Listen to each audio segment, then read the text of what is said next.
ನಮಸ್ಕಾರ. ನಾನಿವತ್ತು ಮಲೆನಾಡು ಭಾಗದಲ್ಲಿ ಹೆಚ್ಚಾಗಿ ಕಾಣಸಿಗುವಂತಹ ಗಣಿಕೆ ಸೊಪ್ಪು, ಕಾಕಿ ಸೊಪ್ಪು, ಕಾಕಮಾಯ ಸೊಪ್ಪು ಅಂತ ಕರೆಯಲ್ಪಡುವಂತಹ ಗಿಡದ ಬಗ್ಗೆ ಒಂದಿಷ್ಟು ಹೇಳೋಣ ಅಂತ ಹೇಳಿ. ಅತ್ಯಂತ ಔಷಧೀಯ ಗುಣವನ್ನು ಹೊಂದಿರುವಂತಹ ಈ ಗಿಡ ತುಂಬ ಪ್ರಯೋಜನಕಾರಿ. ಇದರಲ್ಲಿ ಪಲ್ಯ ಮಾಡ್ಬೋದು. ಮತ್ತು ಅಲ್ಲಿ ಹೂವು ನೋಡ್ತಾ ಇದ್ದೀರಾ, ವೈಟ್ ಹೂವು. ಅದರಲ್ಲಿ ಜ್ಯೂಸ್ ಥರ ಮಾಡಿಬಿಟ್ಟು ಅದಕ್ಕೆ ಜೇನುತುಪ್ಪ ಮಿಕ್ಸ್ ಮಾಡಿಕೊಂಡು ತಿನ್ಬೋದು. ಆರೋಗ್ಯಕ್ಕೆ ಅತ್ಯಂತ ಪ್ರಯೋಜನಕಾರಿಯಾದಂಥದ್ದು. ಇದು ಏನೇ ನಮಗೆ ಹೆಲ್ತ್ ಇಶ್ಯೂಸು ಇದ್ರೂ ಸಮೇತ ದೇಹವನ್ನು ತಂಪಾಗಿಡೋದಕ್ಕೆ, ಬಾಯಲ್ಲೇನಾದ್ರು ಹುಣ್ಣಾಗಿದ್ದರೆ, ಮಲಬದ್ಧತೆ ಇದ್ದರೆ, ಮತ್ತು ಕಣ್ಣಿನ ಪ್ರಾಬ್ಲಮ್ ಇದ್ದರೆ ಎಲ್ಲದಕ್ಕೂ ರಾಮಬಾಣವಾಗಿ ಕೆಲಸ ಮಾಡುತ್ತೆ.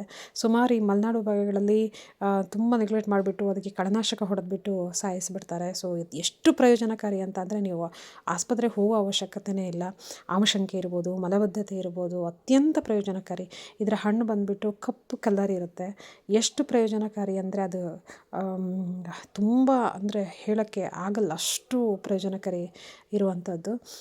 ಸೊ ಇದರಲ್ಲಿ ಪಲ್ಯ ಮಾಡಿ ತಿಂದ್ರಂತೂ ಎಕ್ಸ್ಟ್ರಾಡಿನರಿ ಟೇಸ್ಟ್ ಇರುತ್ತೆ.